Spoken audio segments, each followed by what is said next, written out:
مجموعه درس‌های زبان فارسی. آموزگار پژمان حبیبی.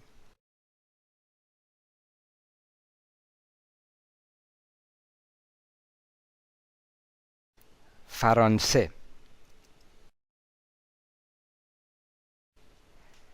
فرانسه کشوری است در اروپای غربی.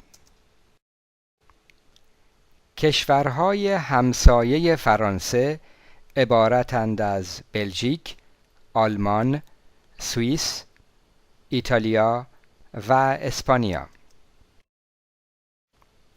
کلمه فرانسه از کلمه لاتین فرانسیا می آید که به معنی سرزمین فرانک ها است.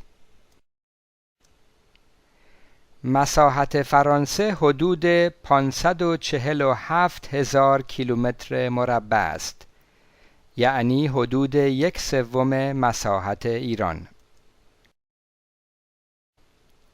فرانسه بزرگترین کشور اروپای غربی است و سنت‌های دموکراتیک قوی دارد. فرانسه عضو اتحادیه اروپا و همچنین عضو دائمی شورای امنیت سازمان ملل متحد است. شبکه راه‌آهن فرانسه حدود 32,000 کیلومتر طول دارد و وسیع‌ترین شبکه راه‌آهن در اروپای غربی است. شهرهای اصلی فرانسه عبارتند از پاریس، بوردو، لیون، مارسی و لیل. فرانسه آب و هوایی معتدل و 4 فصل دارد. واحد پول فرانسه یورو است.